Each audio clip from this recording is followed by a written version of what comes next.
Ngayon guys, baha na dito sa labas. Ito yung problema dito guys, kapag malakas yung ulan, tuloy-tuloy, baha na agad yung kalsada. Yan, ang lalim yan oh.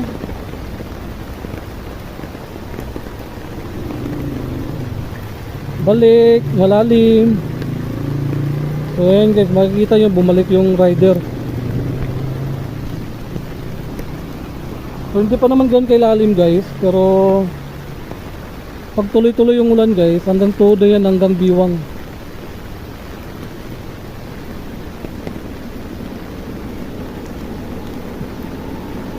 Grabing ba oh. Pwede na maligo dito guys, mag night swimming. Magdala lang kayo ng pagkain.